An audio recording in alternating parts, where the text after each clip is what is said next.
Hai, balik lagi bersama gua Gary dalam program Film Klasik Tetep Asik.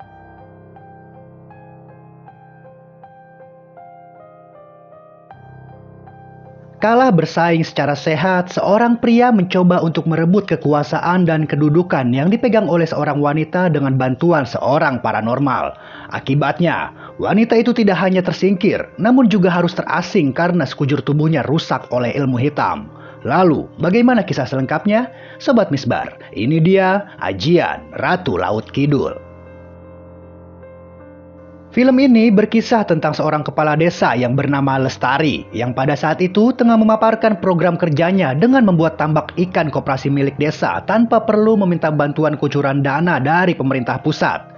Lestari pun berharap jika program kerjanya itu pasti akan berhasil dan kelak akan menjadi contoh bagi desa lain agar dapat meningkatkan perekonomian warga melalui swadaya masyarakat.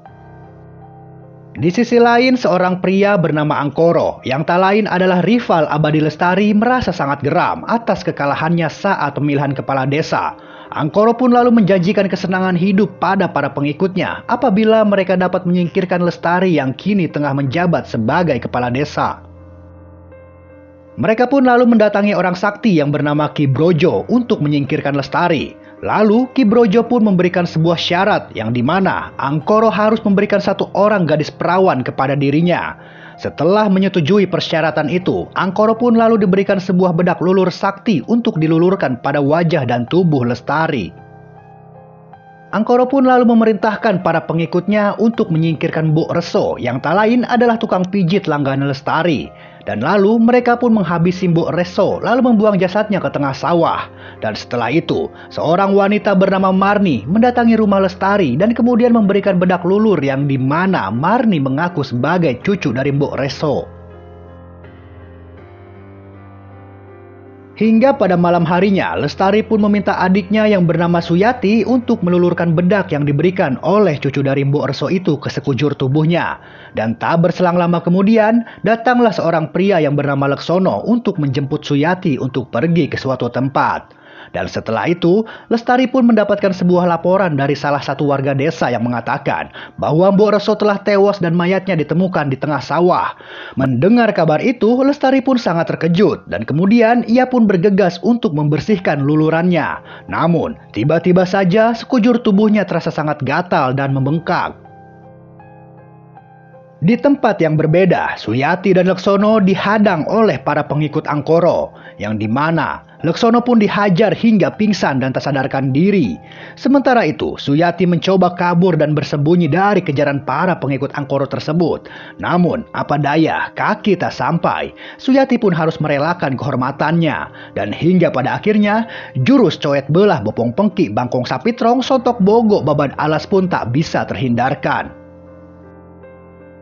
Setelah melancarkan aksinya tersebut, mereka pun lalu melaporkan hal itu pada Angkoro. Angkoro pun lalu memerintahkan para pengikutnya itu untuk memberitahu warga dengan memfitnah Suyati dan Leksono yang seolah-olah telah berbuat zina. Dan hingga pada akhirnya, mereka berdua pun menjadi bulan-bulanan warga karena dianggap telah mencemari nama baik desa.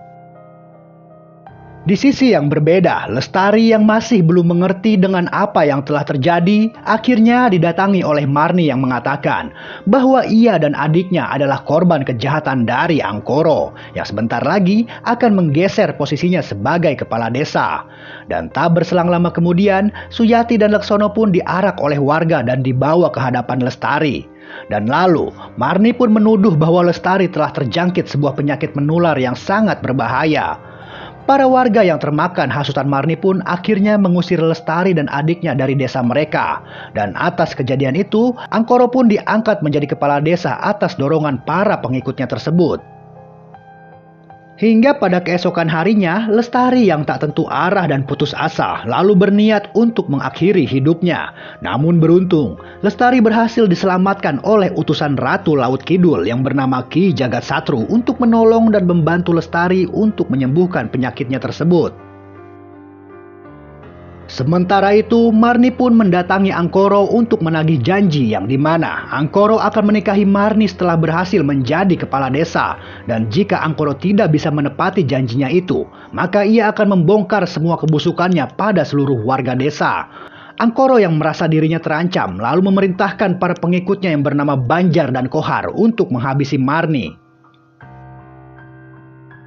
Di sisi lain, Lestari yang telah berhasil disembuhkan oleh Ki Jagatsatru lalu menanyakan perihal asal-usul Ki Jagatsatru, yang dimana Ki Jagatsatru mempunyai nama asli Indra Leksana yang merupakan salah satu warga desanya yang dulu pernah dibunuh oleh Angkoro.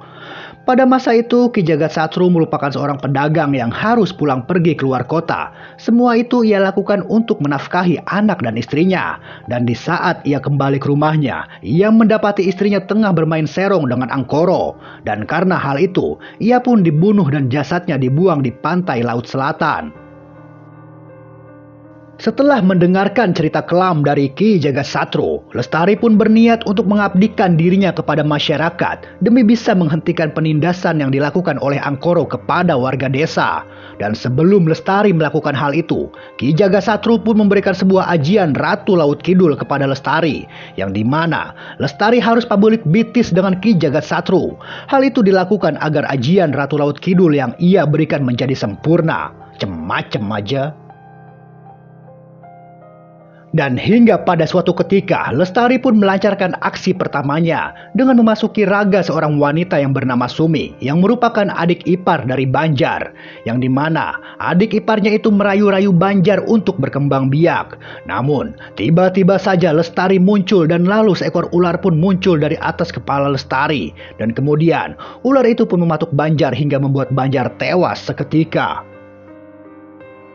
Kabar mengenai tewasnya Banjar akhirnya terdengar oleh Angkoro dan Kohar, yang dimana Angkoro menduga bahwa kematian Banjar dikarenakan mereka yang belum bisa memberikan tumbal pada Ki Brojo. Dan lalu Angkoro pun memerintahkan Kohar untuk mencari seorang gadis perawan, yang dimana Kohar akhirnya meminta bantuan seorang mucikari untuk dicarikan seorang gadis perawan tersebut.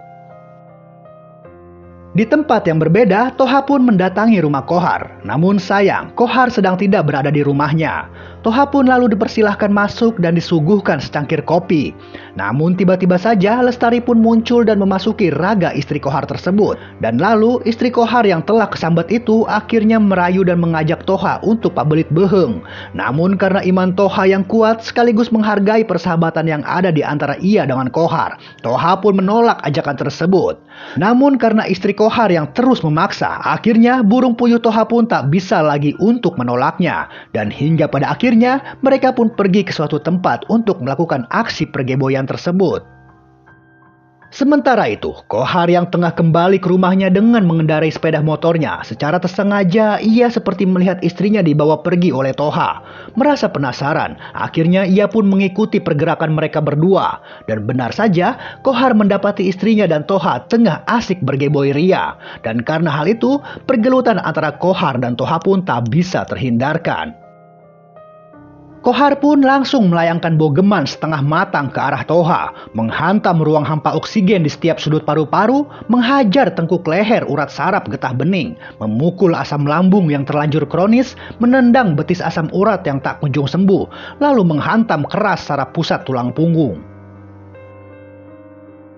Setelah menghabisi nyawa Toha, tiba-tiba saja Lestari pun muncul di hadapan Kohar. Dan lalu Lestari pun mengeluarkan ular dari atas kepalanya. Dan hingga pada akhirnya Kohar pun harus meregang nyawa. Istri Kohar yang melihat kejadian itu pun lalu melaporkan hal itu pada Angkoro, bahwa suaminya kini telah tewas di tangan Lestari. Angkoro yang terkejut mendengar kesaksian itu lalu mendatangi Ki Brojo dengan membawa anak tirinya yang nantinya akan dijadikan tumbal. Dan di saat ritual persembahan itu tengah berlangsung, Lestari pun muncul dan adu ilmu di antara mereka pun tak bisa terhindarkan.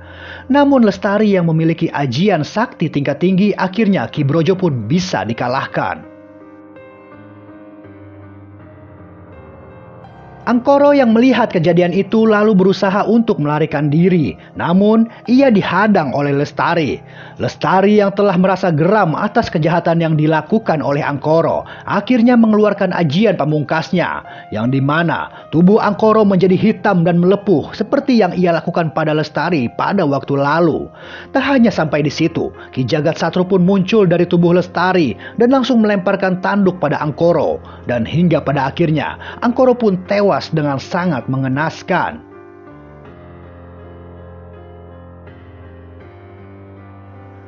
Oke Sobat Misbar, gak kerasa ya kita udah ada di penghujung cerita. Akhir kata gua Gary beserta kru yang masih belum ada yang bertugas mengucapkan sampai jumpa.